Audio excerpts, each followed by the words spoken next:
Master batch 2.0 के lecture number 46 में आप सब लोगों का स्वागत है। तो आज से स्टार्ट कर रहे हैं आपके सिलेबस का यूनिट नंबर 6 मॉडर्न फिजिक्स। और मॉडर्न फिजिक्स के सबसे पहली क्लास में आज हम पढ़ेंगे फोटो इलेक्ट्रिक इफेक्ट और रेडियो एक्टिविटी, ठीक है। और इसके बाद दो और लेक्चर आपके आएंगे, लेक्चर नंबर 47 और 48। तो लेक्चर नंबर 48 के बाद टीजीटी और पीजीटी के सिलेबस में जो मॉडर्न फिजिक्स का आपका कोर्स है वो कंप्लीट हो जाएगा, लेकिन जीआईसी का मॉडर्न फिजिक्स नहीं हो पाएगा। और जीआईसी का हमने सप्लीमेंट्री लेक्चर भी आपको प्रोवाइड नहीं किया है। तो जब जीआईसी वाली वैकेंसी आ जाएगी तो हम जीआईसी वाले सिलेबस के मॉडर्न फिजिक्स को कंप्लीट कराएंगे, उसका सप्लीमेंट्री लेक्चर और उसके प्रीवियस ईयर और इंपॉर्टेंट क्वेश्चंस भी डिस्कस करेंगे। लेकिन अभी सामने हमारे यूपी पीजीटी का एग्जाम है, तो उसी को टारगेट रख करके सिर्फ और सिर्फ हम टीजीटी और पीजीटी वाले मॉडर्न फिजिक्स के सिलेबस को कंप्लीट करेंगे, ठीक है। क्लियर? चलिए तो आगे बढ़ते हैं और क्लास को स्टार्ट करते हैं। तो आज की इस क्लास में टोटल 30 क्वेश्चन है हमारे पास, एक एक करके जल्दी जल्दी क्वेश्चंस को सॉल्व करेंगे। लेक्चर बहुत ज्यादा लेंथी नहीं होने देंगे, ठीक है। चलिए स्टार्ट करते हैं। तो क्वेश्चन नंबर 1 में कह रहे हैं कि if 1.20 volt potential difference must be applied to stop the fastest photo electron emitted by a nickel surface under the action of ultraviolet light of wavelength 2000 angstrom, calculate the work function of the nickel। यानी nickel के surface के ऊपर 2000 angstrom वाली ultraviolet light को गिराई जाती है, जिससे फोटो इलेक्ट्रिक इफेक्ट की फेनोमेना होती है और फोटो इलेक्ट्रॉन इमिट होते हैं। आपको पता है कि जो फोटो इलेक्ट्रॉन इमिट होते हैं उन सब की स्पीड अलग अलग होती है, सेम स्पीड सबकी नहीं होती है।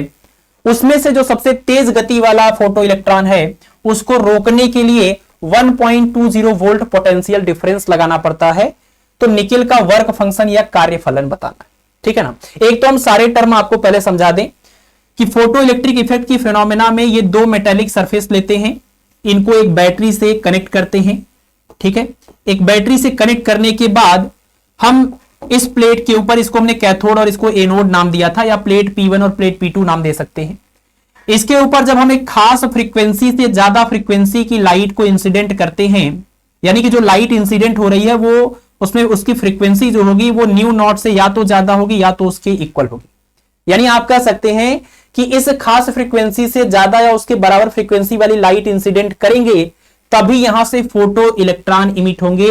इस घटना को हम फोटो इलेक्ट्रिक इफेक्ट बोलते हैं, ठीक है। तो फोटो इलेक्ट्रिक इफेक्ट की ये इंपॉर्टेंट कंडीशन याद रखिए, इंसिडेंट लाइट की फ्रीक्वेंसी एक खास मिनिमम फ्रीक्वेंसी से ज्यादा या उसके बराबर होनी चाहिए, और इस खास मिनिमम फ्रीक्वेंसी को हम बोलते हैं क्या, इसका नाम है थ्रेशोल्ड फ्रीक्वेंसी, ठीक है। 5 मिनट में पूरा फोटो इलेक्ट्रिक इफेक्ट एक बार रिकैप कर देते हैं, उसके बाद जल्दी जल्दी आगे बढ़ेंगे। इसको हम थ्रेशोल्ड फ्रीक्वेंसी बोलते हैं, ठीक है। हर मटेरियल के लिए अपना एक थ्रेशोल्ड फ्रीक्वेंसी होता है, उससे कम फ्रीक्वेंसी की लाइट डालेंगे तो कोई भी फोटो इलेक्ट्रॉन इमिट नहीं होगा, ठीक है। थ्रेशोल्ड फ्रीक्वेंसी के करस्पॉन्डिंग जब हम वेवलेंथ निकालते हैं, क्योंकि आपको पता है nu equal to C upon lambda, तो nu not equal to C upon इसको लैम्डा नॉट बोल दीजिए, इसको हम बोलते हैं थ्रेशोल्ड वेवलेंथ। थ्रेशोल्ड वेवलेंथ यानी कि ये वो मैक्सिमम वेवलेंथ है जिससे ज्यादा वेवलेंथ की अगर आप लाइट इंसिडेंट कर देंगे तो कोई भी फोटो इलेक्ट्रॉन इमिट नहीं होगा। फ्रीक्वेंसी के केस में हम कहते हैं कि ये मिनिमम फ्रीक्वेंसी है, और वेवलेंथ के क्योंकि उल्टा रिलेशन आप देखिए, अगर ये मिनिमम है तो फिर ये मैक्सिमम है। यानी कि ये लैम्डा नॉट वो मैक्सिमम वेवलेंथ है जिससे ज्यादा वेवलेंथ की लाइट डालेंगे तो कोई फोटो इलेक्ट्रॉन नहीं निकलेगा। मैक्सिमम का मतलब ये उससे ज्यादा नहीं चाहिए, और मिनिमम का मतलब ये उससे कम नहीं चाहिए। इससे कम लाइट डालेंगे फ्रीक्वेंसी के तो नहीं निकलेगा, या कह लीजिए इससे ज्यादा वेवलेंथ की लाइट डालेंगे तो फोटो इलेक्ट्रॉन नहीं यहां पर निकलेगा, फोटो इलेक्ट्रिक इफेक्ट की फेनोमेना नहीं होगी, ठीक है।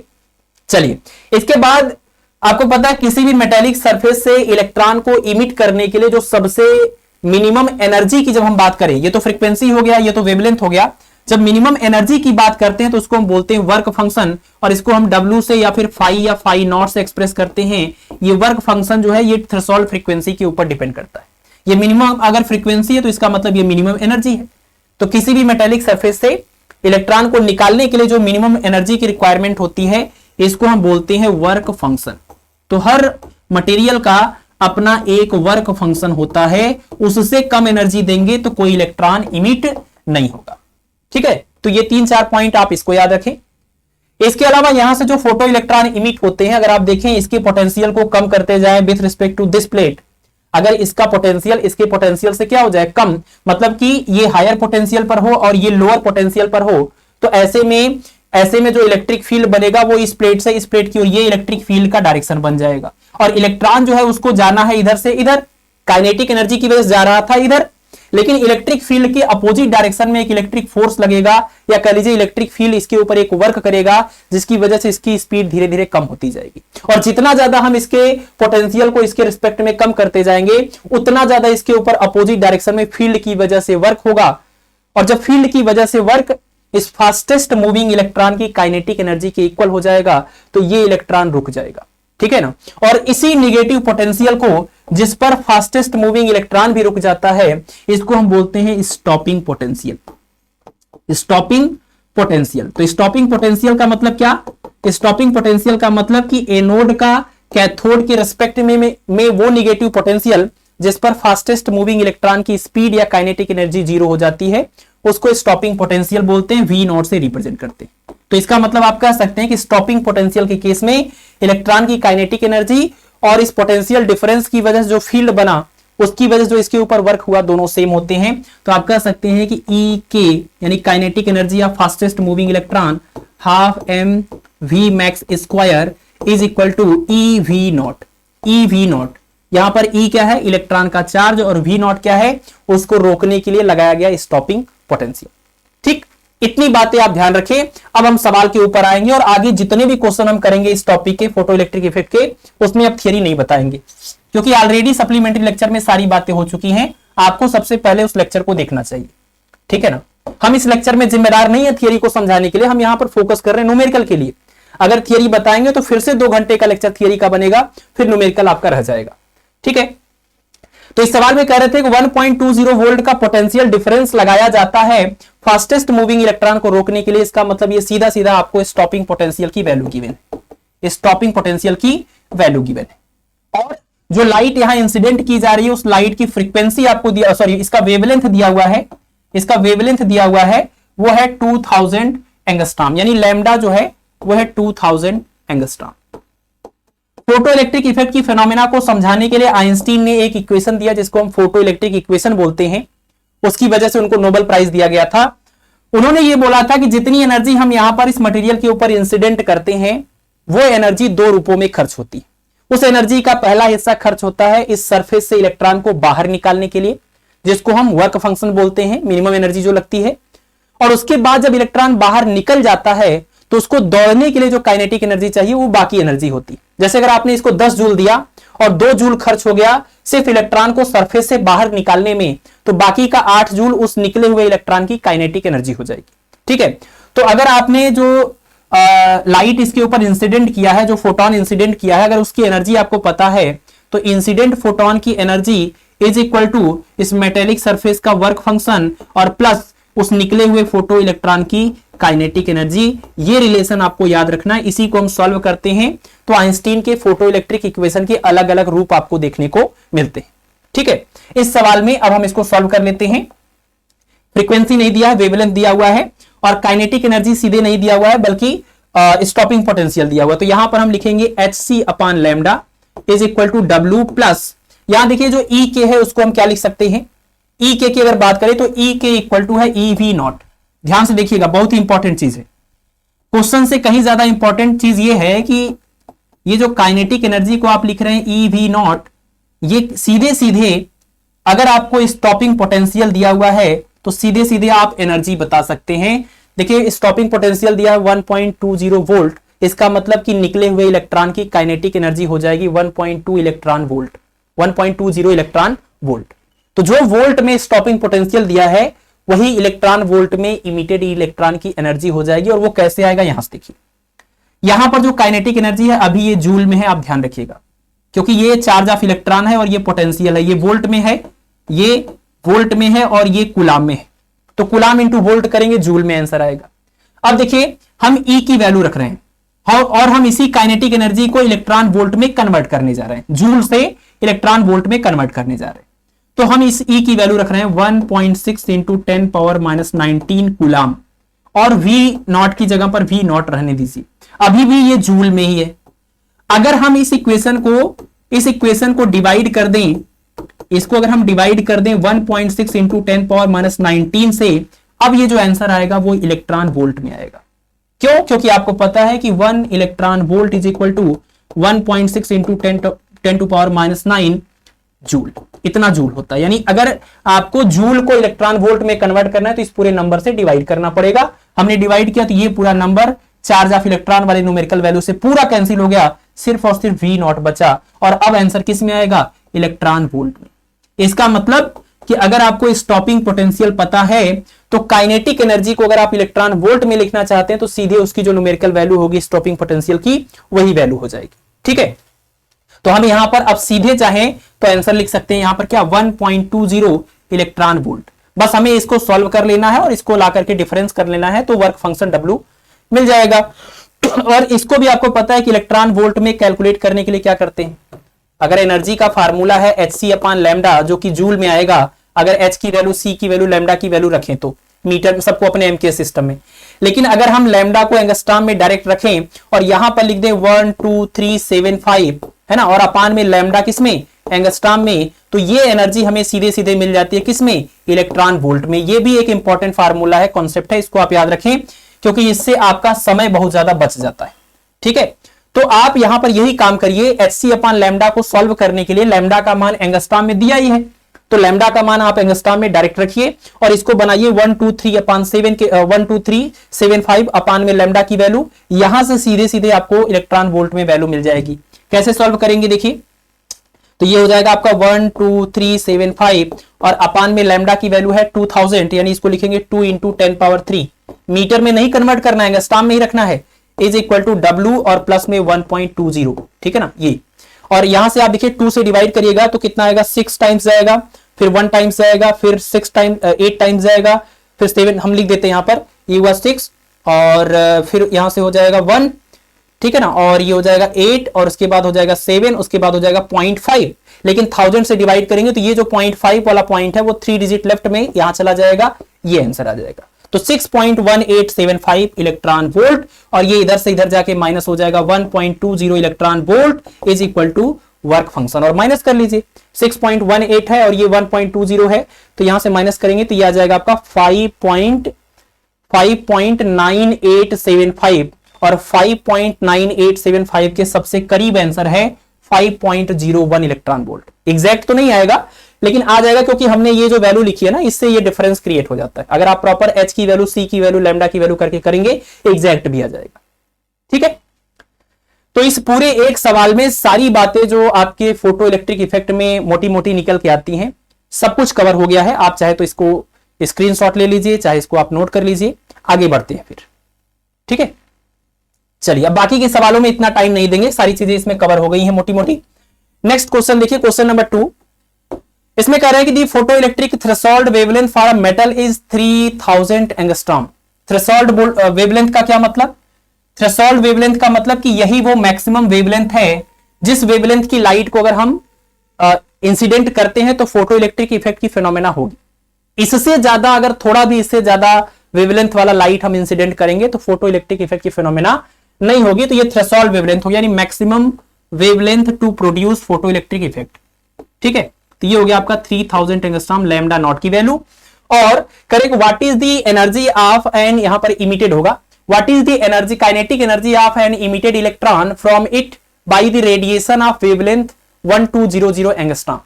मतलब जो सरफेस है उसके लिए थ्रेशोल्ड वेवलेंथ इतना है लेकिन जो लाइट इंसिडेंट कर रहे हैं वो इतने का नहीं कर रहे हैं, उससे कम का कर रहे हैं। और इससे कम का किसी भी वेवलेंथ का लाइट डालेंगे तो फोटो इलेक्ट्रिक इफेक्ट की फिनोमेना होगी। अगर आपने लैम्डा की value less than lambda naught रखा हुआ है या इक्वल टू लैम्डा नॉट रखा हुआ है तो इस केस में फोटो इलेक्ट्रिक इफेक्ट होगा। अगर आपने न्यू की वैल्यू न्यू नॉट से ज्यादा या उसके इक्वल लिखा हुआ है तो फोटो इलेक्ट्रिक इफेक्ट की फिनोमेना होगी। लेकिन अगर आपका ये लैम्डा इस लैम्डा नॉट से ज्यादा हो गया तो नहीं होगा, अगर आपका ये न्यू इस न्यू नॉट से कम हो गया तो नहीं होगा। ठीक है, तो ये पॉसिबल कंडीशन है, तो यहां पर फोटो इलेक्ट्रिक इफेक्ट की फिनोमेना होगी। और जो लाइट आप डाल रहे हैं वो इंसिडेंट फोटोन का वेवलेंथ है लैम्डा यानी 120 एंगस्ट्रॉम। हमें निकालना है इंसिडेंट इमिटेड इलेक्ट्रॉन का की काइनेटिक एनर्जी। तो आप वही आइंस्टीन वाली इक्वेशन को इस्तेमाल कर लीजिए। इंसिडेंट फोटोन की energy is equal to surface का वर्क फंक्शन, मेटल का वर्क फंक्शन, और प्लस में जो इलेक्ट्रॉन इमिट होगा ये उसकी काइनेटिक एनर्जी। तो यहां पर इलेक्ट्रॉन की काइनेटिक एनर्जी के लिए इसको इधर ले जाइए। इलेक्ट्रॉन की काइनेटिक एनर्जी यानी इंसिडेंट फोटोन की एनर्जी में से वर्क फंक्शन को माइनस करना है। अब इंसिडेंट ये जो आपने फोटोन इंसिडेंट किया उसकी एनर्जी निकालने के लिए वेवलेंथ के टर्म में इसको आपको कन्वर्ट करना होगा एच अपॉन लैम्डा, और वर्क फंक्शन का फार्मूला होता है W इक्वल टू क्या, एच न्यू नॉट। इसको अगर आप वेवलेंथ में कन्वर्ट करेंगे तो एच अपॉन लैम्डा नॉट, यहां हो जाएगा एच अपॉन लैम्डा नॉट। और अगर आपको इस दोनों लैम्डा को एंगस्ट्रॉम में रखना है और आप काइनेटिक एनर्जी इलेक्ट्रॉन वोल्ट में चाहते हैं तो आसान तरीका है वही, लिखिए 12375 और अपान में इस लैम्डा की वैल्यू एंगस्ट्रॉम में कितनी, लैम्डा की वैल्यू है आपकी 1200 और माइनस इसकी वैल्यू आ जाएगी कितनी, ये है 12375 और अपान में इसकी वैल्यू हो जाएगी 3000 एंगस्ट्रॉम यानी 3 × 10⁻3। और ये अब जो पूरा आंसर आएगा वो किस में आएगा, इलेक्ट्रॉन वोल्ट में। ठीक है, अब इसको आप डिवाइड कर लीजिए, डिवाइड करेंगे देखिए 1 टाइम्स डिवाइड होगा, फिर उसके बाद 3 लेंगे नहीं होगा, मतलब पॉइंट लगा के 0 बढ़ाना पड़ेगा। तो इसको हम सॉल्व करते हैं, इसको सॉल्व करने के बाद आपका ये काइनेटिक एनर्जी कितना आ जाएगा, पहले तो 12 से डिवाइड कर लीजिए, तो 1 12 से डिवाइड करने के बाद ये आएगा 1, उसके बाद फिर 0, फिर उसके बाद 3, ठीक है ना, और उसके बाद फिर 1 और उसके आगे छोड़ दीजिए, उसके बाद पॉइंट लग करके आगे जाएगा। लेकिन 100 से डिवाइड करेंगे तो ये यहां पर आ जाएगा 10.31 समथिंग करके आ जाएगा, माइनस यहां पर देखिए इसको डिवाइड करना है, ये 4 और 1 कितना जाएगा 4 1, उसके बाद फिर 2 4 1 2 7 ऐसे करके आएगा। लेकिन हम 1000 से डिवाइड करेंगे तो कितना हो जाएगा, ये आपका हो जाएगा 4.12 एंड सो ऑन।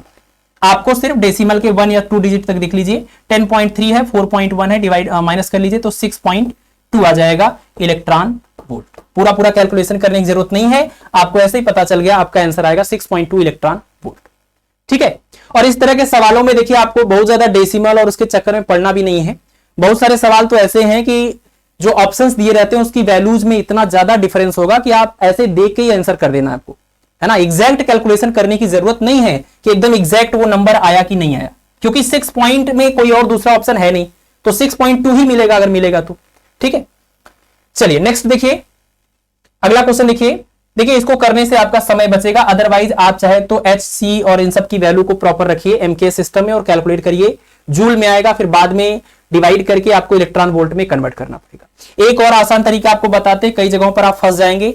एच की वैल्यू आपको पता है, सी की वैल्यू पता है, ये 6.63 क्या लिखते हैं 6.6324 या 6.63 इंटू 10⁻34 जूल सेकेंड ये है, और सी की वैल्यू क्या है 3 × 10⁸ मीटर पर सेकेंड। ये दोनों वैल्यूज को आप आपस में मल्टीप्लाई करेंगे तो ये भी एक खास नंबर आप याद रखें, इसको आप मल्टीप्लाई करते हैं तो ये लगभग 20 कितना आ जाएगा, आप ऐसे ही देख लीजिए, ये आप मल्टीप्लाई करेंगे 9 हो जाएगा, और ये 18 हो जाएगा, और ये 18 और ये 19, ठीक है ना, और ये 2 डिजिट पर डेसिमल 19.89 इंटू 10 पावर, यहां से इसको आप सॉल्व करिएगा तो 4 माइनस होगा, फिर से 4 और माइनस होगा तो -26 आ जाएगा। और ये 19.89 है, अगर हम इसको लिमिट भी करें, ये वैल्यू ग्रेटर देन 5 है तो ये इसमें एक +1 हो जाएगा, या तो आप इस यहां से लिमिटिंग वैल्यू करिए, ये ग्रेटर देन 5 है तो ये पीछे +1 हो जाएगा, तो ये लगभग 20 हो जाएगा, अप्रोक्सीमेट 20 इंटू 10⁻26, जिसको हम लिख सकते हैं 2 इंटू 10⁻25। ये बात आप ध्यान रखिए कि H और C का प्रोडक्ट करने पर ये एग्जैक्ट नंबर आता है, ठीक है ना। इससे क्या होता है, कई जगहों पर जहां H और C का मल्टीप्लाई करना होता है, समय बचेगा, जल्दी जल्दी कैलकुलेशन हो जाएगा। ये भी आप कर सकते हैं, अदरवाइज ये तो है ही इलेक्ट्रॉन वोल्ट में कैलकुलेट करने के लिए। चलिए अगला सवाल देखिए, question number 3।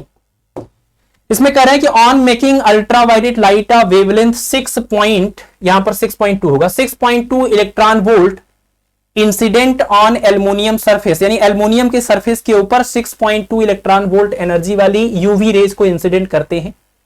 Faster photo electrons are emitted if the work function on aluminium surface is 4.2 electron volt.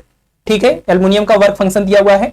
The kinetic energy of fastest electron will be, तो वही बात है कि आप अगर, ये तो आसान सा सवाल है कि जो आप एनर्जी दे रहे हैं, फोटोन जो आप इंसिडेंट कर रहे हैं, उस इंसिडेंट फोटोन की एनर्जी आप कह रहे हैं 6.2 इलेक्ट्रॉन वोल्ट होगा ये।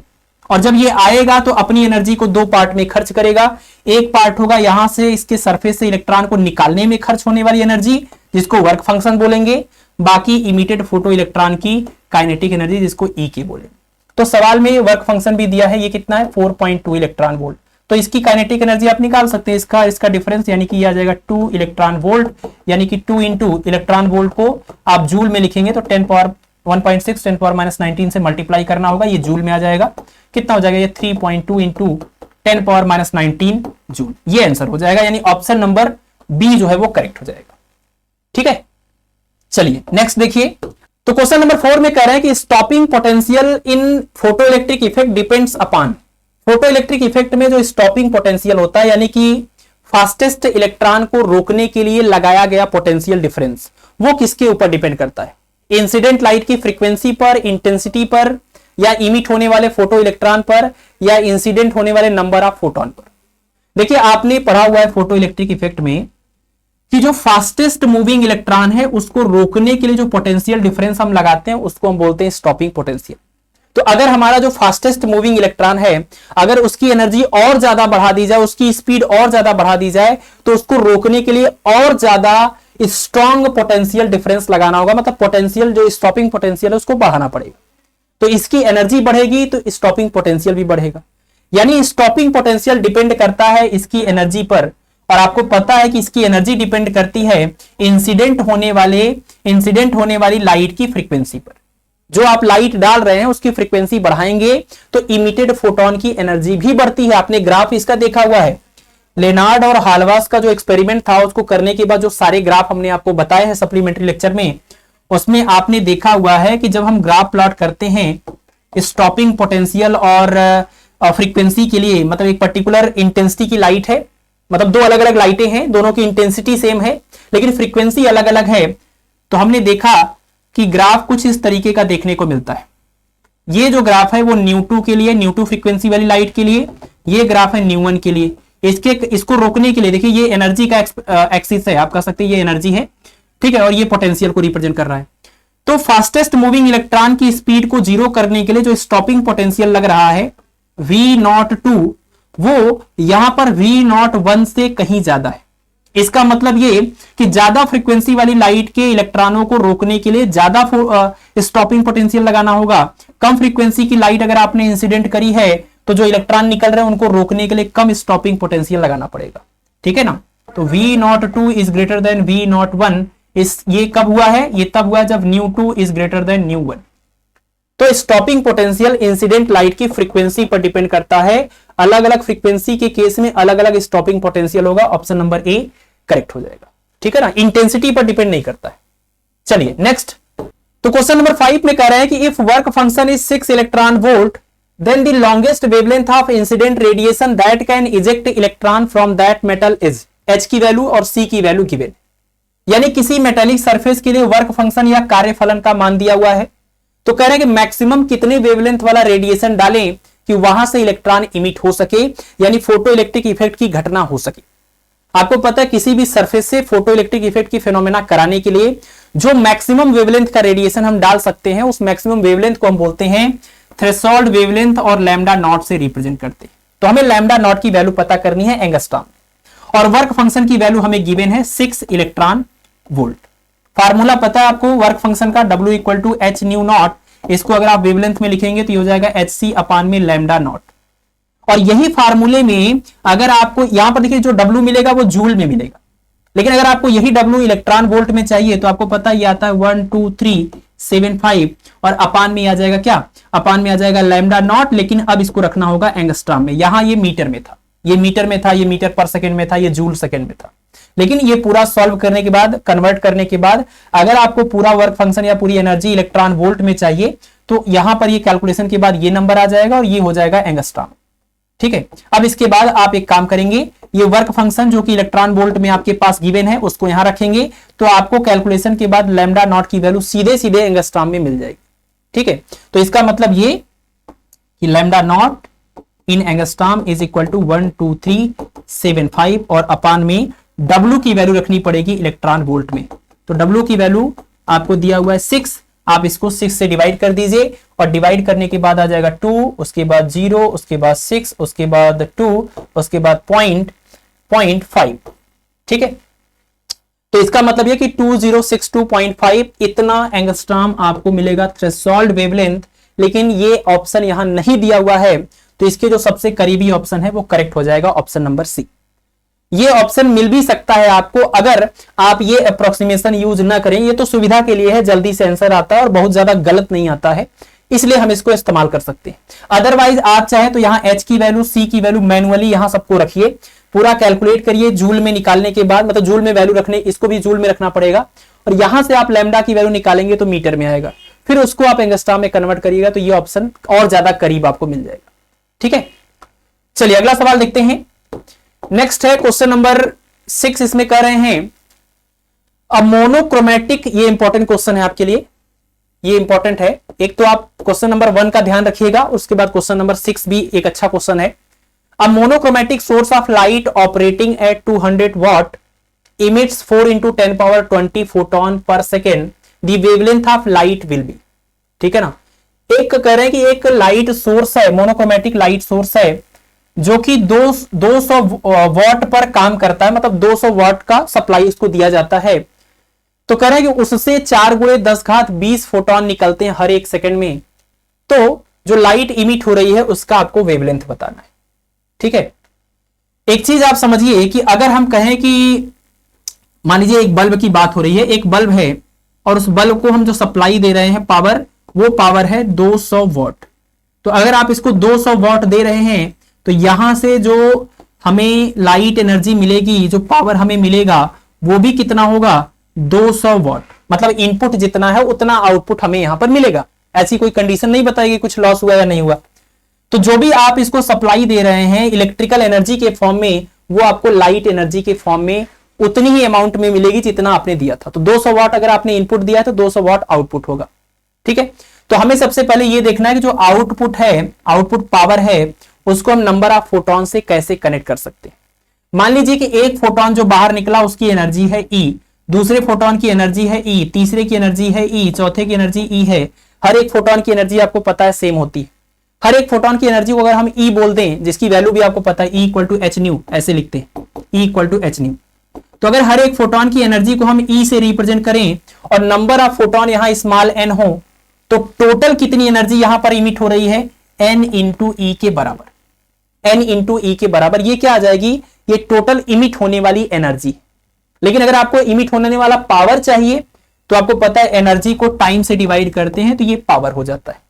तो ये टोटल इमिट होने वाला पावर है, और टोटल इमिट होने वाला पावर टोटल इनपुट पावर के इक्वल होगा। तो आप इसको बोल सकते हैं P equal to N E upon T, जहां n मतलब क्या है, n मतलब है total number of photon, E मतलब क्या है, एक फोटोन की एनर्जी, और T मतलब है जितने टाइम के लिए बात हो रही है वो। और अगर आप इसको देखें n अपॉन टी को, तो इसको हम कैपिटल N से भी कई बार रिप्रेजेंट करते हैं बहुत सारी बुक्स में, तो आप इसको ऐसे भी याद कर सकते हैं। लेकिन ये याद रखना पड़ेगा कि capital N equal to small n upon T, that is number of photon emitted per second.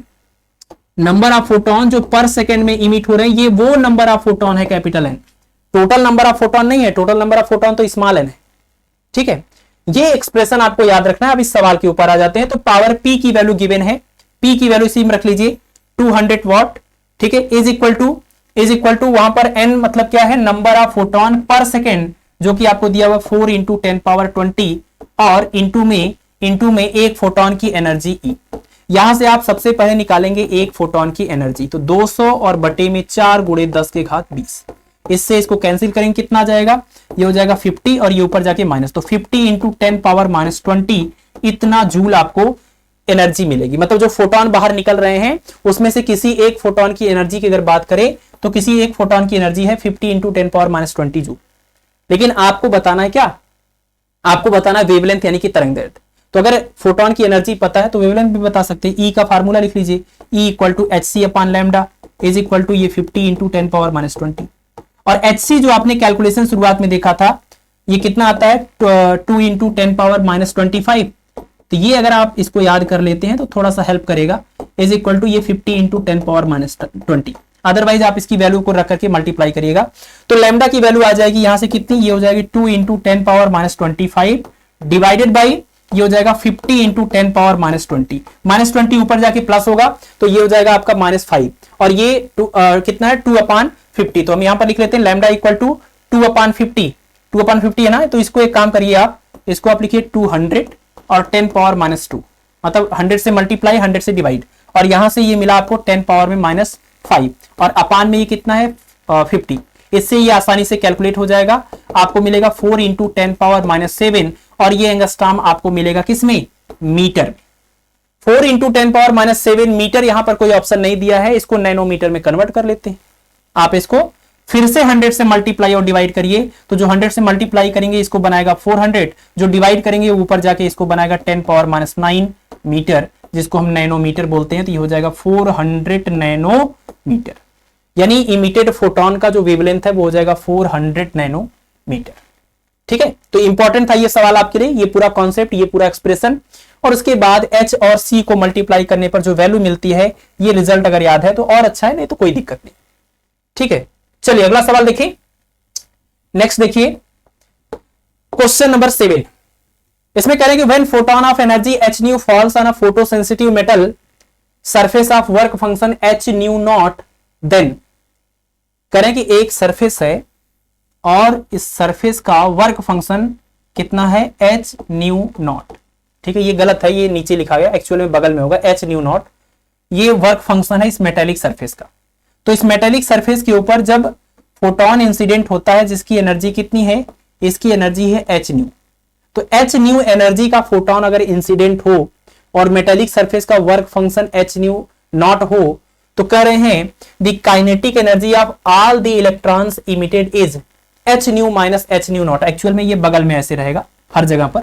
तो h nu minus h nu not हर एक इलेक्ट्रॉन की एनर्जी होगी नहीं, जो इलेक्ट्रॉन यहां से निकल रहे हैं उनकी एनर्जी अलग होगी निकलने पर, क्योंकि वो कम एनर्जी खर्च करेंगे वर्क फंक्शन के रूप में या बाहर निकलने में। जो यहां से निकलेंगे उनकी एनर्जी और कम होगी, जो यहां से निकलेंगे उनकी एनर्जी और कम। सबसे ज्यादा एनर्जी उन इलेक्ट्रॉनों की होगी जो सरफेस के ऊपर थे, सरफेस पर थे। ठीक है, तो इसलिए ये बिल्कुल गलत है कि सभी इलेक्ट्रॉनों की एनर्जी सेम होगी, पहली बात तो यही गलत है। दूसरा है kinetic energy of the fastest emitted electron is h nu minus h nu not.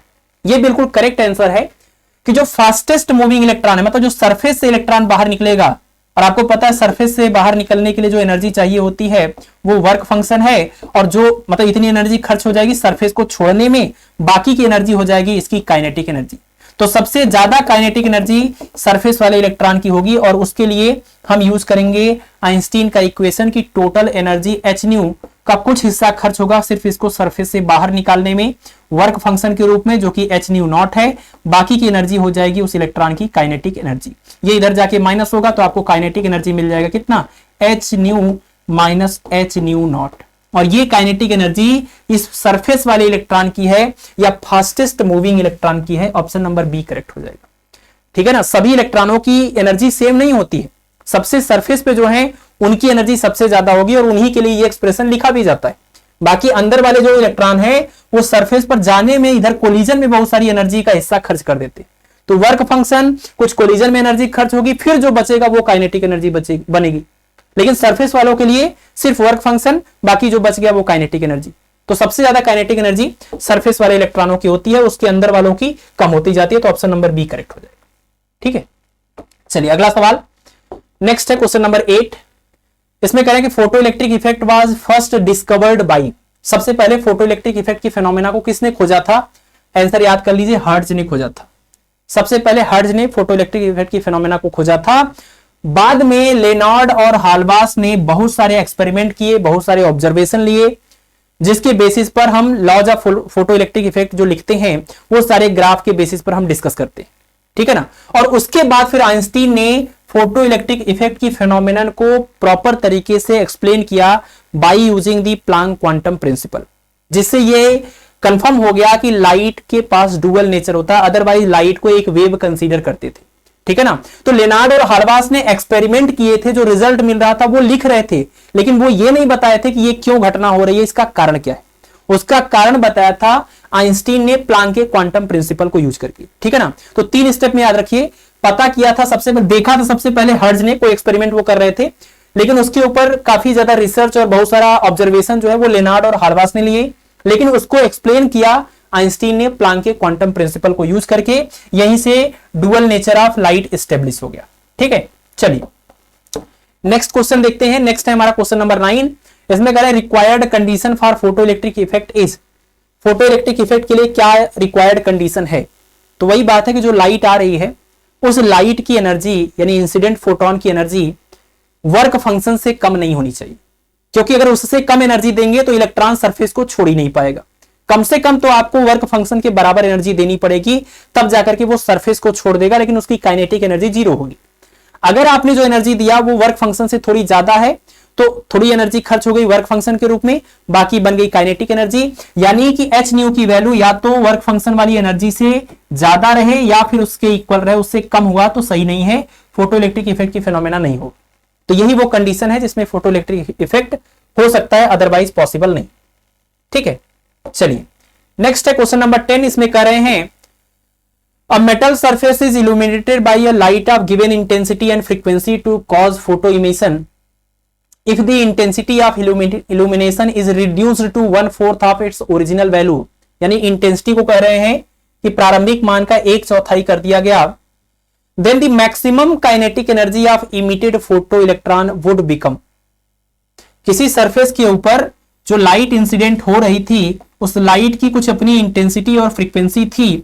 करें कि अगर इसकी इंटेंसिटी को पहले से घटा करके 1/4 कर दें तो जो यहां से इलेक्ट्रॉन निकल रहे थे उसकी जो मैक्सिमम काइनेटिक एनर्जी है उसकी वैल्यू कितनी हो जाएगी। ठीक है, उसकी वैल्यू कितनी हो जाएगी। तो आपको पता है laws of photo electric effect में कि इमिटेड फोटो इलेक्ट्रॉन जो है या इमिटेड इलेक्ट्रॉन जो है उनकी जो काइनेटिक एनर्जी है वो इंटेंसिटी के ऊपर डिपेंड नहीं करती, वो डिपेंड करती है लाइट की फ्रीक्वेंसी के ऊपर। अगर एक मिनिमम फ्रीक्वेंसी से कम इंटेंसिटी फ्रीक्वेंसी की लाइट है तो चाहे जितने दिनों तक आप लाइट को डालते रहिए और चाहे कितनी भी लाइट डालते रहिए, इलेक्ट्रॉनों की एनर्जी में कोई चेंज नहीं आएगा। नंबर ऑफ इलेक्ट्रॉन बढ़ जाएंगे लेकिन सबसे ज्यादा जो एनर्जी वाला इलेक्ट्रॉन है उसकी एनर्जी में कोई चेंज नहीं आएगा। तो इनकी जो एनर्जी है वो फ्रीक्वेंसी पर डिपेंड करता है, इंटेंसिटी पर नहीं। आपने ये ग्राफ भी इसका देखा होगा कि इसका ग्राफ आपको बता देता हूं कि आपने ग्राफ बनाया था इस तरीके से एनर्जी और इंटेंसिटी के बीच में। तो आपने देखा था कि अलग अलग इंटेंसिटी की लाइट हम डाल रहे थे, ये इंटेंसिटी I1 है, ये I2 है, ये I3 है। कितनी भी अलग अलग इंटेंसिटी की आप लाइट आप डाल रहे थे लेकिन उससे जो इलेक्ट्रॉन निकल रहे थे उनकी एनर्जी चेंज नहीं हुई थी। इसीलिए हर केस में उस फास्टेस्ट मूविंग इलेक्ट्रॉन को रोकने के लिए एक ही सेम नेगेटिव स्टॉपिंग पोटेंशियल काफी था। यही स्टॉपिंग पोटेंशियल इस केस में भी निकलने वाले फास्टेस्ट मूविंग इलेक्ट्रॉन को रोक सकता है, इसमें भी और इसमें भी। इसका मतलब इंटेंसिटी भले ही आपने बढ़ाया लेकिन इलेक्ट्रॉनों की एनर्जी नहीं बदली, ये इस ग्राफ से हमने देखा था। ठीक है, और बाकी आपके पास एक्सप्रेशन तो है ही, H nu is equal to work function और प्लस में फास्टेस्ट मूविंग इलेक्ट्रॉन की काइनेटिक एनर्जी, और ये इधर चला जाएगा तो एच न्यू और माइनस में वर्क फंक्शन, ये H nu not is equal to E K. साफ साफ दिख रहा है कि फास्टेस्ट मूविंग इलेक्ट्रॉन की काइनेटिक एनर्जी इंसिडेंट लाइट की, ये तो पूरा कांस्टेंट है, इंसिडेंट लाइट की फ्रीक्वेंसी पर डिपेंड करता है, बाकी किसी फैक्टर पर डिपेंड नहीं करता। तो यहां आपने इंटेंसिटी को चेंज किया है तो एनर्जी में कोई भी चेंज नहीं होगा, ऑप्शन नंबर ए करेक्ट हो जाएगा, अनचेंज्ड रहेगा। अगर आप फ्रीक्वेंसी बदलते हैं तो फिर ये बदल जाता। ठीक है, तो क्वेश्चन नंबर 11 में कह रहे हैं कि according to the law of photo electric emission the number of electrons emitted per second depends upon, मतलब फोटो इलेक्ट्रिक इफेक्ट की फिनोमेना में पर सेकेंड इमिट होने वाले इलेक्ट्रॉनों की संख्या किसके ऊपर डिपेंड करती है, मतलब rate of emission of electron किसके ऊपर डिपेंड करता है। आपको पता है किसी भी मेटेलिक सरफेस के ऊपर जब आप लाइट को इंसिडेंट करने की बात करते हैं इसका मतलब यह कि आप फोटोन को इंसिडेंट करने की बात कर रहे हैं, और लाइट की इंटेंसिटी जब हम बढ़ाने की बात करते हैं इसका मतलब हम नंबर ऑफ फोटोन को बढ़ाने की बात कर रहे हैं। और पार्टिकल नेचर के बेसिस पर, प्लांक के क्वांटम प्रिंसिपल, क्वांटम नेचर के बेसिस पर ही इसका एक्सप्लेनेशन आइंस्टीन ने दिया हुआ है। यानी एक फोटोन अपनी एनर्जी सिर्फ एक इलेक्ट्रॉन को देता है, वेव नहीं है जो जिसकी एनर्जी जाकर के पूरी डिस्ट्रीब्यूट हो जाती। एक फोटोन अपनी एनर्जी एक इलेक्ट्रॉन को देता है। नंबर ऑफ फोटोन अगर आपने जो इंसिडेंट हो रहे हैं वो बढ़ाएंगे, इंटेंसिटी बढ़ाएंगे, तो नंबर ऑफ इलेक्ट्रॉन जो इमिट हो रहे थे फोटो इलेक्ट्रॉन उनकी संख्या भी बढ़ जाएगी। यानी rate of emission of photo electron is directly proportional to the intensity of incident light. ठीक है, तो ये इंटेंसिटी के ऊपर डिपेंड करता है, इसका ऑप्शन नंबर ए जो है वो करेक्ट हो जाएगा। और इसका ग्राफ भी आपने देखा था, इस पूरे फिनोमेना को समझने के लिए इसका ग्राफ आपने ये देखा था कि अगर हम फोटो करंट के बीच में और जो लाइट है उसकी इंटेंसिटी के बीच में ग्राफ देखें, यहां पर अगर हम फोटो करंट लिख दें, क्योंकि फोटो करंट फोटो इलेक्ट्रॉनों की ही संख्या पर डिपेंड करता है, तो जितने ज्यादा फोटो इलेक्ट्रॉन उतना ज्यादा फोटो करंट। तो फोटो करंट और इंटेंसिटी के बीच का जो ग्राफ है वो ये, इसका मतलब दोनों एक दूसरे के डायरेक्टली प्रोपोर्शनल होते हैं। जितनी ज्यादा इंटेंसिटी उतने ज्यादा फोटो इलेक्ट्रॉन और उतने ज्यादा फोटो करंट। ठीक है, चलिए नेक्स्ट क्वेश्चन देखिए, क्वेश्चन नंबर 12। तो क्वेश्चन नंबर 12 में कह रहे हैं कि what potential must be applied to stop the fastest photo electron emitted when ultraviolet light of 2000 angstrom wavelength falls on a nickel surface, work function of nickel is 5.01 electron volt. देखिए जो आपका question number 12 है वो actual में question number 1 ही है, बस एक situation को यहां रिवर्स किया गया है। उसमें स्टॉपिंग पोटेंशियल दिया हुआ था, वर्क फंक्शन पूछा था, यहां आपको वर्क फंक्शन दिया हुआ है, स्टॉपिंग पोटेंशियल पूछ रहे हैं। ठीक है, तो ये क्वेश्चन हम सॉल्व नहीं कर रहे हैं, आप क्वेश्चन नंबर 1 समझ चुके हैं, तो ये क्वेश्चन वही सेम है, आप इसको कर लेंगे। इसका आंसर ऑप्शन नंबर डी आ जाएगा 1.20 वोल्ट। ठीक है, नेक्स्ट क्वेश्चन देखिए, क्वेश्चन नंबर 13 में कह रहा है कि in a photo electric effect experiment no electrons are ejected if the frequency of the incident light is less than a upon h where h is the Planck constant and a is, यानी इससे कम frequency की light डालने पर कोई भी electron emit नहीं हो रहा है, इसका मतलब ये आपका थ्रेशोल्ड फ्रीक्वेंसी हो जाएगा। यही थ्रेशोल्ड फ्रीक्वेंसी की डिफिनीशन। तो अगर आप इसको थ्रेशोल्ड फ्रीक्वेंसी के इक्वल कर लेते हैं तो nu not equal to a upon h हो जाएगा, क्रॉस मल्टीप्लाई करिए तो आपको मिलेगा a equal to h nu naught, और ये जो h न्यू नॉट है ये वर्क फंक्शन का फार्मूला होता है। इसका मतलब जो a है वो वर्क फंक्शन, ये कार्यफलन। और कार्यफलन क्या होता है? किसी भी मेटल से इलेक्ट्रॉन को इमिट करने के लिए रिक्वायर्ड मिनिमम एनर्जी। और मिनिमम एनर्जी की रिक्वायरमेंट कब होगी? जब हम उस मेटल के सरफेस से इलेक्ट्रॉन को निकालेंगे, और अगर सरफेस से इलेक्ट्रॉन को निकालेंगे, सबसे कम एनर्जी खर्च करेंगे, तो वहां से निकलने वाले इलेक्ट्रॉन की काइनेटिक एनर्जी सबसे ज्यादा होगी। और ऐसे ही इलेक्ट्रॉनों के लिए आइंस्टीन ने अपना फोटो इलेक्ट्रिक इक्वेशन दिया हुआ है कि इंसिडेंट फोटोन की कुल energy is equal to required minimum energy surface से इलेक्ट्रॉन को निकालने के लिए और फास्टेस्ट मूविंग इलेक्ट्रॉन की काइनेटिक एनर्जी, है ना, यही होता है। तो ये आपको ध्यान रखना है कि वर्क फंक्शन जो होता है ये सरफेस के इलेक्ट्रॉनों के लिए बात करता है। सरफेस पर ही जो इलेक्ट्रॉन है उसी को निकालने के लिए सबसे कम एनर्जी चाहिए, और निकलने के बाद उसके पास काइनेटिक एनर्जी सबसे ज्यादा होगी। ठीक है, तो यहां पर आपको देखना है कि जो ए है वो क्या है, तो ए इज वर्क फंक्शन, और वर्क फंक्शन क्या होता है उसके हिसाब से आपको ढूंढना पड़ेगा। Maximum energy needed to eject the least energetic electron नहीं, minimum energy needed to eject the least energetic electron नहीं, यहां पर लीस्ट एनर्जेटिक नहीं, मैक्सिमम एनर्जेटिक का इलेक्ट्रॉन होना चाहिए। The maximum energy needed to eject the most energetic electron नहीं, maximum नहीं होना चाहिए।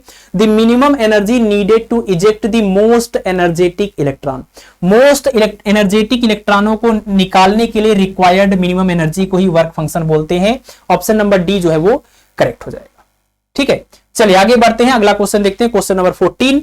इसमें कह रहे हैं कि light of a particular frequency is incident on a metal surface when the intensity of the incident radiation is increased the photoelectric current। तो फोटोइलेक्ट्रिक करंट के ऊपर क्या प्रभाव पड़ेगा? आपको हमने पीछे ही बताया, इंटेंसिटी बढ़ाएंगे तो इमिशन बढ़ेगा, rate of emission of photo electron, और rate of emission of photo electron बढ़ेगा तो फोटो करंट का अमाउंट भी बढ़ेगा। ग्राफ आपने पहले ही देख लिया है, आई और ये जो फोटो करंट होता है ये दोनों एक दूसरे के डायरेक्टली प्रोपोर्शनल होते हैं। इंटेंसिटी बढ़ेगी तो फोटो करंट भी बढ़ेगा, क्योंकि नंबर ऑफ फोटो इलेक्ट्रॉन बढ़ेगा। तो ऑप्शन नंबर सी जो है वो करेक्ट हो जाएगा। ठीक है, ये सब ग्राफ वाले सवाल है, सब ग्राफ वाले। अगला सवाल देखिए, the graph between stopping potential Vs and frequency new in photoelectric effect is shown in the figure. नहीं, फिगर तो बना ही नहीं है, तो फिगर हम यहां पर बना देते हैं। स्टॉपिंग पोटेंशियल Vs और फ्रीक्वेंसी न्यू के बीच में जो ग्राफ है वो सवाल में कुछ ऐसे दिया हुआ है। ठीक है, ऐसे दिया हुआ है। तो कह रहे हैं इसमें कि the gradient of the line given, ये जो लाइन गिवन है इसका आपको ग्रेडियंट बताना है। ग्रेडियंट मतलब क्या? ग्रेडियंट मतलब कि इसका स्लोप, इसकी ढाल, इसका स्लोप आपको बताना है। ठीक है, तो इसका स्लोप कितना होगा ये निकालने के लिए सबसे पहले तो आप जो फोटो इलेक्ट्रिक इक्वेशन आइंस्टीन ने दिया है उसको आप लिखिए स्टॉपिंग पोटेंशियल और फ्रीक्वेंसी के टर्म। फार्मूला क्या है? तो ये है H nu is equal to work function और प्लस में फास्टेस्ट मूविंग इलेक्ट्रॉन की काइनेटिक एनर्जी। ठीक है, इसको आप रहने दीजिए एच न्यू, क्योंकि यहां पर हमें न्यू चाहिए, इज इक्वल टू ये जो वर्क फंक्शन है इसको स्टॉपिंग नहीं, इसको तो हम ऐसे लिखेंगे एच न्यू नॉट के टर्म में, और ये जो फास्टेस्ट मूविंग इलेक्ट्रॉन की काइनेटिक एनर्जी है इसको हम ई वी नॉट बोलते हैं, तो यहां वी एस बोल देंगे, तो ई वी एस हो जाएगा। ई वी एच की वैल्यू निकालिए, E V S equal to हो जाएगा एच न्यू माइनस में एच न्यू नॉट, और यहां से वी एस निकालिए तो ये हो जाएगा एच न्यू अपान में ई और माइनस में एच न्यू नॉट अपान में ई। और इस वाले इक्वेशन को, ये जो इक्वेशन आपने निकाला है वो इस स्ट्रेट लाइन का इक्वेशन है, और स्ट्रेट लाइन का इक्वेशन जो वाई एक्सिस पर कोई इंटरसेप्ट काटता है उसके लिए एक्सप्रेशन आपको पता है, वाई इक्वल टू होता है एम एक्स प्लस में सी, जहां सी क्या है? पॉजिटिव वाई एक्सिस पर इंटरसेप्ट, और एम क्या है? इस स्ट्रेट लाइन का स्लोप। तो इससे अगर हम इसको कंपेयर करें, वाई एक्सिस के कंपैरिजन में यहां पर वीएस है और एक्स के कंपैरिजन में यहां पर फ्रीक्वेंसी है, तो फ्रीक्वेंसी का जो कोफिशिएंट है एच अपान ई और यहां एक्स का कोफिशिएंट है एम, यानी आपको मिल जाएगा इस लाइन का स्लोप या ग्रेडियंट एच अपान क्या ई। और वाई एक्सिस पर निगेटिव डायरेक्शन में जो इंटरसेप्ट मिलेगा, माइनस का मतलब निगेटिव डायरेक्शन में इंटरसेप्ट कितना मिलेगा, तो सी की वैल्यू हो जाएगी माइनस में एच न्यू नॉट अपान में।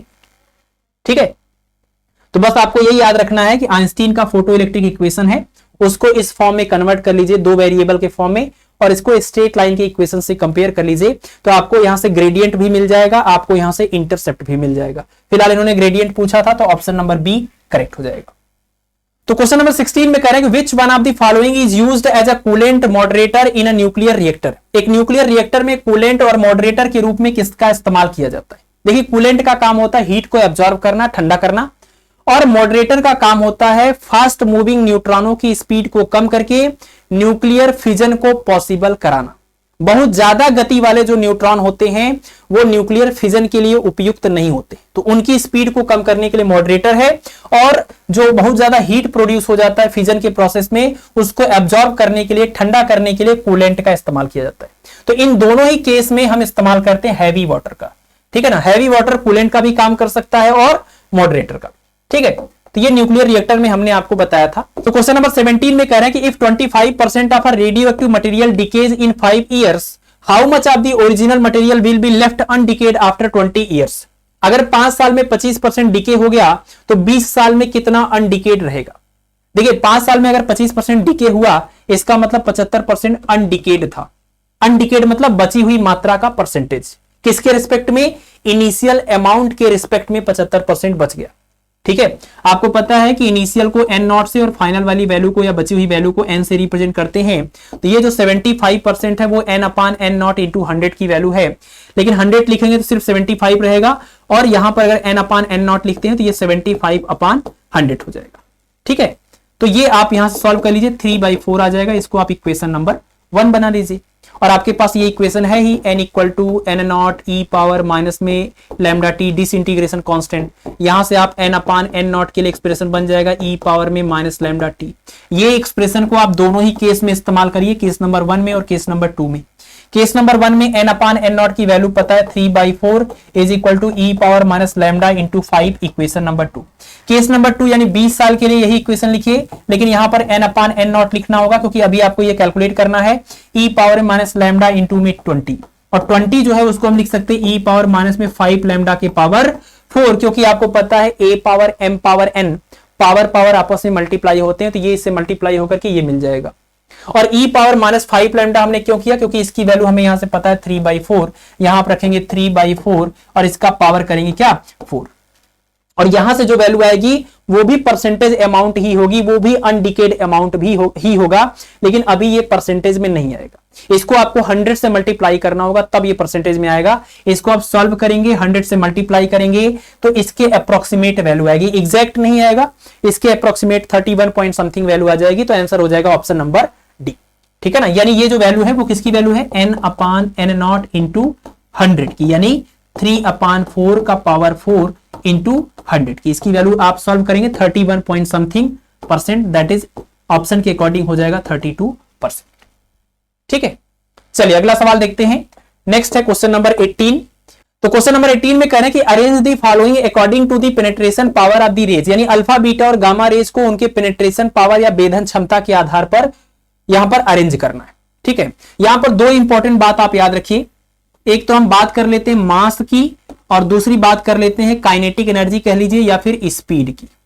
ठीक है, मास के ऊपर डिपेंड करता है आयनाइजेशन पावर, मास के ऊपर डिपेंड करता है आयनाइजेशन पावर, जिसका मास ज्यादा होगा उसका आयनाइजेशन पावर भी ज्यादा होगा, और स्पीड के ऊपर डिपेंड करता है पेनिट्रेशन पावर, यानी स्पीड कह लीजिए या एनर्जी कह लीजिए, उसके ऊपर डिपेंड करता है आपका पेनिट्रेशन पावर यानी भेदन क्षमता। ठीक है, तो यहां पर मास का भी ऑर्डर मिल जाएगा, वेलोसिटी का भी मिल जाएगा, पेनिट्रेशन पावर भी मिल जाएगा, आयनाइजेशन पावर भी मिल जाएगा। मास की बात करें तो अल्फा का मास सबसे ज्यादा होता है, उसके बाद बीटा होता है, सबसे कम गामा होता है, या कह लीजिए गामा का 0 होता है, इसका रेस्ट मास, क्योंकि ये रेडिएशन है, ये बाकी दोनों पार्टिकल है। ठीक है, तो आयनाइजेशन पावर का भी यही ऑर्डर हो जाएगा। स्पीड की बात करें तो आपको पता है गामा की स्पीड सबसे ज्यादा होती है, उससे कम स्पीड होती है बीटा की, और सबसे कम स्पीड होती है अल्फा की। और जिसकी स्पीड सबसे ज्यादा है उसकी एनर्जी सबसे ज्यादा है, और जिसकी एनर्जी सबसे ज्यादा है उसका पेनिट्रेशन पावर भी ज्यादा है। तो पेनिट्रेशन पावर का यही ऑर्डर होगा, स्पीड का भी यही ऑर्डर होगा, एनर्जी का भी यही ऑर्डर होगा। ठीक है ना। तो ये जो क्वेश्चन है इसका आंसर हो जाएगा गामा सबसे ज्यादा, उसके बाद बीटा और उसके बाद अल्फा, यानी ऑप्शन नंबर बी करेक्ट हो जाएगा। ठीक, इसको आप नोट कर लीजिएगा। चलिए आगे बढ़ते हैं, अगला क्वेश्चन देखते हैं, क्वेश्चन नंबर 19। तो क्वेश्चन नंबर 19 में कह रहे हैं कि half life equation of the radio active substance is, किसी भी रेडियो एक्टिव सब्सटेंस की हाफ लाइफ इक्वेशन इसमें से कौन सी करेक्ट है? तो जो ऑप्शन नंबर ए है ये करेक्ट है। टी हाफ इक्वल टू होता है 0.6931 अपान में लैम्डा, ये आपका हाफ लाइफ टाइम है और इसको हम बोलते हैं डिसइंटीग्रेशन कांस्टेंट। ठीक है ना। बाकी एक और फार्मूला याद रखिए, ये तो ठीक है कि टी हाफ इक्वल टू 0.6931 अपान में लैम्डा। एक तो ये याद रखिए, यहां से अगर आप 1 अपान लैम्डा की वैल्यू निकालें 1 अपान डिसइंटीग्रेशन कांस्टेंट, तो आपको मिलेगा 1 अपान 0.6931 या 2 और इनटू में टी हाफ, और इसको डिवाइड करते हैं तो आता है 1.44 और उसके साथ में आएगा टी हाफ। और ये जो 1 अपान लैम्डा है इसको हम मीन लाइफ बोलते हैं, टाउ से रिप्रेजेंट करते हैं। तो tau equal to 1 upon lambda equal to 1.44 T half, इसको भी साथ में पैरेलल याद रखें। ठीक है, ये दोनों आंसर आपको दोनों फार्मूले आपको याद रखने। इस क्वेश्चन का आंसर तो ऑप्शन नंबर ए हो जाएगा। ठीक है, चलिए अगला सवाल देखिए, क्वेश्चन नंबर 20। इसमें कह रहे हैं कि half life of two radio active substance A and B are respectively 20 minute and 40 minute. ठीक है, दो सब्सटेंस ए है और बी है, दोनों का हाफ लाइफ आपको दिया हुआ, ये 20 मिनट है और ये 40 मिनट है, ध्यान रखना मिनट है। ठीक है, इसके बाद कह रहे हैं कि initially the samples of A and B have equal number of nuclei, मतलब इनिशियल जो नंबर ऑफ न्यूक्लियाई है जिसको एन नॉट बोलते हैं, दोनों का सेम ही है तो हम एन नॉट ही बोल देते हैं। करें आफ्टर 80 मिनट, यानी पूरा टाइम, टोटल टाइम कितना है? टोटल टाइम दिया हुआ है आपको 80 minute. After 80 minute the ratio of remaining number of A and B nuclei will be, मतलब 80 मिनट के बाद जो ए का अमाउंट बचेगा उसको एन ए बोलते हैं, जो बी का अमाउंट बचेगा या न्यूक्लियाई बचेगा वो एन बी हो गया। आपको वही एन ए और एन बी का रेशियो बताना है। ठीक है, सिंपल सा सवाल है ये। देखिए टोटल टाइम आपको दिया हुआ है और आपको पता है टोटल टाइम को हम लिख सकते हैं half life into number of half life. तो हाफ लाइफ को नंबर ऑफ हाफ लाइफ से मल्टीप्लाई करते हैं, ये टोटल टाइम आता है जो कि 80 मिनट है। और हाफ लाइफ दोनों का आपको दिया हुआ है, इसका 20 है तो यहां 20 रखेंगे तो आपको एन ए मतलब नंबर ऑफ हाफ लाइफ जो ए का मिलेगा वो कितना मिलेगा 4, और नंबर ऑफ हाफ लाइफ जो बी का मिलेगा 40 रखेंगे तो यहां से आ जाएगा 2। और इसका इस्तेमाल हम कहां करेंगे? इस फार्मूले में n is equal to N not 1/2 power ये number of half life small n, ये एक इंपॉर्टेंट फार्मूला है। तो जब हम ए के लिए बात करेंगे, रेडियो एक्टिव सब्सटेंस ए के लिए, तो बचा हुआ amount N A equal to N naught और 1/2 के पावर में एन ए आएगा। जब बी के लिए बोलेंगे तो N B equal to initial amount same है एन नॉट 1/2 पावर यहां पर एन बी होगा, दोनों को डिवाइड करेंगे इससे ये कैंसिल होगा, आपको मिलेगा एन ए अपान में N B is equal to 1/2 दोनों का पावर एक साथ हो जाएगा 1/2 पावर एन ए माइनस में क्या एन बी। एन ए की वैल्यू 4 है और एन बी की वैल्यू 2 है, तो 4 - 2 करेंगे 2 आएगा, और 1/2 पावर 2 करेंगे तो 1/4 आ जाएगा। मतलब एन ए और एन बी का रेशियो 1/4, यानी ऑप्शन नंबर सी करेक्ट हो जाएगा। ठीक है, सिंपल सा सवाल है, सिर्फ और सिर्फ इस फार्मूले का एप्लीकेशन है। चलिए आगे बढ़ते हैं, अगला क्वेश्चन देखते हैं। तो क्वेश्चन नंबर 21 में कह रहे हैं कि अ radio active material radium 88-228 emits 3 alpha particle and 1 beta particle, the final isotope obtained after emission will be, यानी इसमें से, इस मटेरियल में से 3 अल्फा पार्टिकल और 1 बीटा पार्टिकल निकलने के बाद जो एलिमेंट बनेगा वो इसमें से कौन होगा? देखिए इसके लिए आपने सप्लीमेंट्री लेक्चर में पढ़ा हुआ है सोडी-फजान्स डिस्प्लेसमेंट रूल। सोडी-फजान्स डिस्प्लेसमेंट रूल क्या कहता है? किसी भी एलिमेंट में से, किसी भी रेडियो एक्टिव एलिमेंट में से अगर एक अल्फा पार्टिकल निकलता है तो एक अल्फा पार्टिकल के निकलने पर उसके एटॉमिक नंबर में 2 और उसके मास नंबर में 4 की कमी हो जाती है। और अगर एक बीटा पार्टिकल निकलता है या इमिट होता है तो उसके एटॉमिक नंबर में 1 इंक्रीज हो जाएगा, मास नंबर में कोई चेंज नहीं होगा, है ना। बीटा पार्टिकल का मतलब कौन सा बीटा? आपको पता है 2 बीटा होते हैं, -1 बीटा 0 और +1 बीटा 0, है ना। इसको हम निगेटिव बीटा और इसको पॉजिटिव बीटा पार्टिकल बोलते हैं। इसको हम फास्ट मूविंग इलेक्ट्रॉन और इसको हम एंटी पार्टिकल पॉजिट्रॉन बोलते हैं। तो जब कुछ नहीं मेंशन होता है तो इसका मतलब कि आपको ध्यान रखना चाहिए निगेटिव बीटा पार्टिकल की बात होती है। तो 3 अल्फा पार्टिकल निकलेगा तो कितना चेंज आएगा, अगर 1 अल्फा से 2 इधर 4 इधर कमी होती है तो 3 अल्फा पार्टिकल निकलेगा तो इधर 6 और इधर आपके 12 की कमी हो जाएगी। तो ये जो आपका 88 है उसमें से 6 माइनस कर देंगे तो यहां पर आपका बन जाएगा 82, ठीक है ना। और यहां पर जो 228 है उसमें से 12 निकाल देंगे तो ये हो जाएगा 216, ठीक है ना, 3 अल्फा निकालने के बाद। लेकिन अगर उसमें एक बीटा भी निकाल दें तो एक बीटा निकालने के बाद इसका जो एटॉमिक नंबर है वो 1 बढ़ जाएगा, मास नंबर में कोई चेंज नहीं आएगा। तो इसका आंसर होगा 83,216 यानी ऑप्शन नंबर सी करेक्ट हो जाएगा, ठीक है। तो अल्फा के निकलने पर यह होता है, बीटा के निकलने पर यह होता है और गामा के निकलने से कोई भी चेंज नहीं होता है। सिर्फ और सिर्फ एक्साइटेड स्टेट से आपका एलिमेंट जो है वो ग्राउंड स्टेट में आ जाता है, ठीक।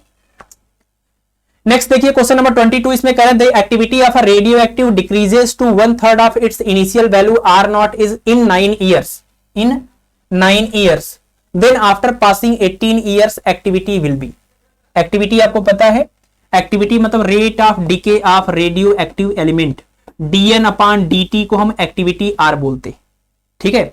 तो और आर के लिए फार्मूला है हमारे पास, आर इक्वल टू बिल्कुल वैसे ही जैसे ये एन इक्वल टू होता है n naught E power minus lambda T, बिल्कुल सेम फार्मूला एक्टिविटी के लिए होता है, r equal to R naught differentiate करने पर आ जाएगा e पावर में माइनस लैम्डा टी। तो सवाल में ये कह रहे हैं कि 9 साल में ये जो एक्टिविटी है वो इनिशियल एक्टिविटी का 1/3 हो जाता है। यानी इस पहले वाले केस में अगर हम इसको लिखें तो r की वैल्यू r0/3 होगी कितने समय में, 9 साल में, यानी लैम्डा इंटू यहां पर 9 हो जाएगा। और दूसरे वाले केस में क्या कह रहे हैं, इसमें कह रहे हैं कि then after passing 18 years activity will be. तो 18 साल बीतने पर एक्टिविटी कितनी होगी, तो हमें नहीं पता एक्टिविटी कितनी होगी, हम इसको आर लिख रहे हैं, इनिशियल वाली वैल्यू तो सेम होगी, फाइनल नहीं पता है, इनिशियल सेम होगी और ई पावर माइनस लैम्डा इंटू क्या हो जाएगा 18। और आप चाहे तो इसको लिख सकते हैं कितना, आर नॉट और ई पावर माइनस लैम्डा इंटू 18 को आप लिखेंगे ई पावर माइनस में 9 लैम्डा का पावर 2, है ना, पावर का पावर मल्टीप्लाई हो जाएगा। और ई पावर माइनस 9 लैम्डा की वैल्यू यहां से आप निकाल सकते हैं कितनी, 1/3। तो इसकी वैल्यू 1/3 रखिए तो आर नॉट और 1/3 का होल स्क्वायर इज इक्वल, ये आर की वैल्यू आ जाएगी यानी आर नॉट अपान में 9, यानी 18 साल बाद जो एक्टिविटी होगी वो इनिशियल एक्टिविटी का 1/9 टाइम्स हो जाएगी। ऑप्शन नंबर ए करेक्ट हो जाएगा, ठीक है। और ये दोनों फार्मूले आप याद कर लीजिए। चलिए आगे बढ़ते हैं, टाइम बहुत ज्यादा हो रहा है, लेक्चर थोड़ा लेंदी हो रहा है तो इसको जल्दी से कवर करते हैं। क्वेश्चन नंबर 23 देखिए कि the half life of radium is about 1600 years if 100 gram of radium is existing now, मतलब इनिशियल वैल्यू है 100 ग्राम, 25 ग्राम रिमेन अनचेंज्ड आफ्टर, मतलब कितने समय बाद 25 ग्राम सिर्फ और सिर्फ बचा रह जाएगा, बाकी पूरा डीके हो जाएगा। यानी बची हुई जो मात्रा है वो है 25 ग्राम और इनिशियल जो अमाउंट था वो था 100 ग्राम। आप कह सकते हैं कि इनिशियल अमाउंट एन नॉट की वैल्यू है 100 ग्राम और बची हुई जो मात्रा है अनडिकेड है वो है 25 ग्राम और जो हाफ लाइफ दिया हुआ है वो है 1600 साल 1600 ईयर्स, ठीक है। यहां से फार्मूला यूज करिए n equal to N not 1/2 power n, तो यहां से आप लिख सकते हैं एन नॉट की वैल्यू कितनी, एन नॉट की वैल्यू 100, ये 25/100 is equal to 1/2 power n। यहां से इसको सॉल्व करेंगे 1/4 यानी 1/2 का होल स्क्वायर यानी n की वैल्यू 2। इतने हाफ लाइफ बीत जाएंगे, इतने हाफ लाइफ के बाद 25 ग्राम बच जाएगा 100 ग्राम में से, ठीक है ना। n की वैल्यू मिल गई और हाफ लाइफ आपको पता है तो कितना समय लगेगा, आपको पता है total time equal to number of half life into half life, और नंबर ऑफ हाफ लाइफ है 2, हाफ लाइफ है 1600, तो ये हो जाएगा 3200 साल। 3200 सालों के बाद जो 100 ग्राम सब्सटेंस था वो 25 ग्राम से बच जाएगा, बाकी पूरा डीके हो जाएगा। इसका answer option number A correct हो जाएगा, ठीक है। चलिए नेक्स्ट देखिए अगला क्वेश्चन, क्वेश्चन नंबर 24 कह रहे हैं कि a freshly prepared radio active source of half life period 2 hours emits radiation of intensity which is 64 times the permissible safe level. मतलब एक नया रेडियो एक्टिव सोर्स बनाया गया जिसका हाफ लाइफ 2 घंटे है, लेकिन इससे जो रेडिएशन निकल रही है वो बहुत ज्यादा निकल रही है, जिस कंडीशन में हम उस रेडियो एक्टिव सब्सटेंस को इस्तेमाल नहीं कर पा रहे हैं और वो सेफ लेवल से 64 गुना ज्यादा इंटेंसिटी का रेडिएशन दे रहा है। तो कह रहे हैं कि the minimum time after which it would be permissible to work with this source is, कितने समय बाद इस सोर्स को हम यूज कर सकते हैं, ये यूज करने के लिए अलाउड होगा, परमिसिबल होगा। ठीक है, बड़ी सिंपल सी बात है कि कोई भी रेडियो एक्टिव सब्सटेंस से जो रेडिएशन निकल रहा है, उस रेडिएशन की जो इंटेंसिटी होगी वो इसके डीके होने की रेट के ऊपर डिपेंड करेगा। जितनी ज्यादा तेजी से ये डीके होगा, डिसइंटीग्रेशन होगा, उतनी ज्यादा रेडिएशन निकलेंगी और उतना ज्यादा ये खतरनाक। तो ये जो एक्टिविटी होती है, रेडियो एक्टिविटी होती है, रेट ऑफ डीके होता है, आपको पता है dN/dt, जिसको हम एक्टिविटी बोलते हैं और R से रिप्रेजेंट करते हैं। इसके लिए हमारे पास एक्सप्रेशन होता है λ/n। इसका मतलब इनिशियल अमाउंट जो है ये उसके डायरेक्टली प्रोपोर्शनल होता है। जितना ज्यादा अमाउंट होगा उतनी ज्यादा रेट ऑफ डीके होगी, लेकिन धीरे धीरे इसका अमाउंट डीके होने के बाद घटेगा तो रेट ऑफ डीके भी घटेगा, और रेट ऑफ डीके भी घटेगा तो जो रेडिएशन निकल रहा वो भी घटेगी, उसकी इंटेंसिटी भी घटेगी। ठीक है ना, तो इसका मतलब सीधा सीधा फर्क पड़ता है कि intensity directly proportional to rate of decay of radio active substance. ठीक है ना, जितनी ज्यादा तेजी से डीके होगा उतनी ज्यादा इंटेंसिटी का रेडिएशन मिलेगा। तो जो आपने एक्टिविटी के लिए ये वाला फार्मूला पढ़ा ना, R is equal to R0, यही सबसे सटीक है, R0 1/2 पावर n। इस वाले फार्मूले को हम इंटेंसिटी के लिए भी इस्तेमाल कर सकते हैं, क्योंकि इंटेंसिटी रेट ऑफ डीके के डायरेक्टली प्रोपोर्शनल है। तो यहां पर ये एक्सप्रेशन आपके पास मिल जाएगा। ठीक है, ये इनिशियल इंटेंसिटी है, ये फाइनल इंटेंसिटी है, और हमें फाइनल इंटेंसिटी क्या बनानी है? फाइनल इंटेंसिटी परमिसिबल इंटेंसिटी होनी चाहिए। मतलब ये जो आई है, ये आई कैसी होनी चाहिए? ये इनिशियल जो भी इंटेंसिटी है उसका जब 1/64 टाइम्स करेंगे, क्योंकि अभी क्या है, अभी ये परमिसिबल इंटेंसिटी से 64 टाइम्स ज्यादा है। ये जो है वो परमिसिबल इंटेंसिटी से 64 टाइम्स ज्यादा है। तो इसका मतलब ये कि जो परमिसिबल इंटेंसिटी होगा ये इसका 1/64 करने पर आएगा। या तो आप आई को I0 के टर्म में लिख लीजिए, या तो I0 को आई के टर्म में लिख लीजिए। तो ये जो इनिशियल इंटेंसिटी है ये परमिसिबल इंटेंसिटी का 64 टाइम्स है। तो यहां से आप आई की वैल्यू I0 के फॉर्म में लिखेंगे तो 1/64 बन जाएगा। तो ये 1/64 I0 is equal to I0 और ये 1/2 पावर n। इससे ये कैंसिल होगा, ये 1/2 पावर 6 बनेगा। कंपेयर करने पर n की वैल्यू 6 होगी। मतलब 6 हाफ लाइफ समय के बाद नंबर ऑफ हाफ लाइफ 6 आ गया, मतलब 6 हाफ लाइफ बीतने के बाद इसकी जो इंटेंसिटी होगी वो इनिशियल इंटेंसिटी की 1/64 हो जाएगी और सेफ लेवल में ये आ जाएगा। हम इसको इस्तेमाल कर सकते हैं। लेकिन टाइम पूछा है तो नंबर ऑफ हाफ लाइफ पता है, तो time equal to number of half life into half life, यानी 6 इंटू में 2, यानी कितना हो जाएगा 12 आवर, यानी 12 घंटे के बाद ये रेडियो एक्टिव सब्सटेंस हम इस्तेमाल कर सकते हैं, तब ये अलाउड होगा। ठीक है ना, तब इंटेंसिटी घट करके सेफ लेवल की इंटेंसिटी में आ जाएगी। क्लियर? चलिए, तो ये इंपॉर्टेंट बात थी, बाकी तो कैलकुलेशन आसानी है। आगे बढ़ते हैं, अगला क्वेश्चन देखते हैं। 4-5 क्वेश्चन और जल्दी से कवर करते हैं। नंबर 25 में कह रहे हैं कि 4n+2 series is known as, मतलब 4n+2 सीरीज को किस नाम से जाना जाता है? देखिए, जितने भी रेडियो एक्टिव सब्सटेंस होते हैं वो अल्फा बीटा गामा किरणों को इमिट करने के बाद धीरे धीरे करके वो स्टेबल न्यूक्लियाई में कन्वर्ट होते हैं। तो डिफरेंट रेडियो एक्टिव सब्सटेंस के अपने स्टेबल न्यूक्लियाई में पहुंचने के 4 अलग अलग तरीके के सीरीज होते हैं या स्टेप्स होते हैं, जिनको हम रेडियो एक्टिव सीरीज बोलते हैं। ठीक है, और इन चारों रेडियो एक्टिव सीरीज को याद करने के लिए हम आपको एक ट्रिक बता रहे हैं, लेकिन उससे पहले जिनका जिनका नाम तनु है उनसे हम माफी मांगना चाहते हैं, क्योंकि कोई नया ट्रिक नहीं बना पाए हैं। तो जिस तरीके से हमें याद है हम वही आपको बता रहे हैं। ठीक है ना, तो जिसका भी नाम तनु है वो माफ करेगा हमें। तो तनु अगर किसी का नाम है सपोज, और आप जब बार बार उसको बुलाते हैं और वो आपके पास नहीं आता है या नहीं आती है, तो आप गुस्सा हो जाते हैं, तब आप उसको ऐसे बुलाते हैं। ठीक है ना, लास्ट में आ जोड़ लीजिएगा। अब आप इसको पढ़ लीजिए। तो इसके लिए आप ये नाम क्यों? क्योंकि TNUA, ये आपको ये चीज याद रखना है चारों रेडियो एक्टिव सीरीज को याद करने के लिए एक सीक्वेंस में। ठीक है ना, तो जो TNU है ए है, उसमें जो T है वो आपका है थोरियम, जो U है वो है यूरेनियम, जो N है वो है नेपच्यूनियम, और जो U है वो है यूरेनियम, जो A है वो है एक्टीनियम। ठीक है ना, थोरियम, नेपच्यूनियम, यूरेनियम और एक्टीनियम, ये चारों रेडियो एक्टिव सीरीज है जिनका नाम यहां ऑप्शन में लिखा हुआ है। ठीक है, और ये सीक्वेंस इसलिए इंपॉर्टेंट है क्योंकि इस वाली सीरीज को हम 4n सीरीज बोलते हैं, इसको हम 4n+1 सीरीज बोलते हैं, इसको हम 4n+2 सीरीज बोलते हैं, इसको हम 4n+3 सीरीज बोलते हैं। 4n सीरीज का मतलब ये कि थोरियम सीरीज हम उसको बोलेंगे जिसके मास नंबर को 4 से डिवाइड करने पर रिमाइंडर 0 आता है। अगर कोई रेडियो एक्टिव सब्सटेंस है उसके मास नंबर को 4 से डिवाइड करने पर रिमाइंडर कुछ नहीं आता है, 0 आता है। इसका मतलब उसका डीके होने के बाद जो स्टेबिलिटी मिलेगी उसको वो थोरियम सीरीज के अंतर्गत आपको मिलेगी। ठीक है। दूसरा, कोई ऐसा रेडियो एक्टिव सब्सटेंस है जिसके मास नंबर को 4 से डिवाइड करने पर रिमाइंडर 1 मिलता है, तो वो आपका नेपच्यूनियन सीरीज का रेडियो एक्टिव सब्सटेंस बोला जाएगा। जिसमें रिमाइंडर 2 बचेगा वो यूरेनियम का होगा, जिसमें रिमाइंडर 3 बचेगा वो आपका एक्टिनियम का। ठीक है। तो ये चारों के चारों जो रेडियो एक्टिव सीरीज हैं उनको याद करने का ये तरीका है तनु, उसके बाद आ जोड़ देंगे तो thorium, neptunium, uranium, actinium. 4n, 4n+1, 4n+2, 4n+3, 0 remainder, 1 remainder, 2 remainder और 3 रिमाइंडर। ठीक है। यहां पर तो सीधे इन्होंने यही पूछा है कि 4n+2 कौन है, तो ये 4n है, ये 4n+1 है, ये 4n+2 है, यानी क्या हो जाएगा, यूरेनियम हो जाएगा। इसी तरह से बाकी के जो 3 बच गए उसमें से भी आपसे कुछ भी पूछा जा सकता है। ये इन्होंने पूछ लिया, इसके अलावा भी आपसे पूछ सकते थे।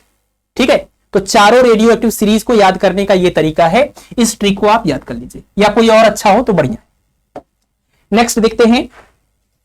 तो नेक्स्ट है क्वेश्चन नंबर 26। इसमें कह रहे हैं कि the activity of radio isotope changes with, किसी भी रेडियो आइसोटोप की जो एक्टिविटी है वो किसके बदलने पर बदलती है। ऑप्शन है टेम्परेचर, प्रेशर, केमिकल एनवायरनमेंट और नन ऑफ दीज।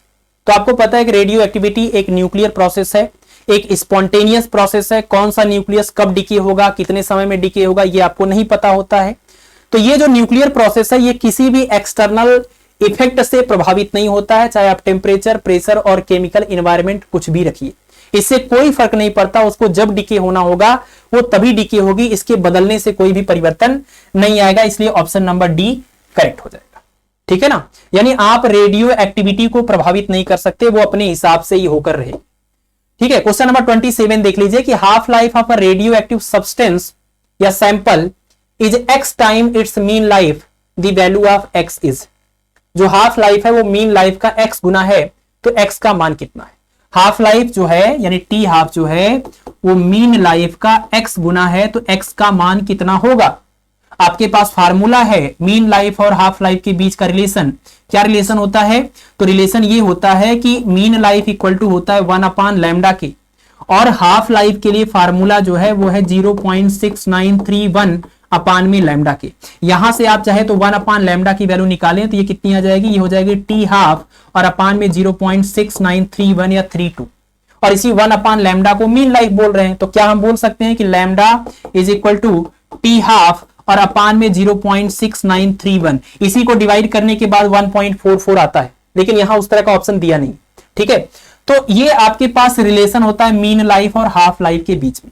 सवाल में कह रहे हैं कि जो हाफ लाइफ है वो मीन लाइफ का x गुना है, तो मीन लाइफ का x गुना करेंगे तो हाफ लाइफ मिलेगा। तो यानी इस वाले हाफ लाइफ की जगह पर क्या लिख सकते हैं, इस वाली हाफ लाइफ की जगह पर लिखेंगे x इंटू में मीन लाइफ और अपान में 0.6931 या 32।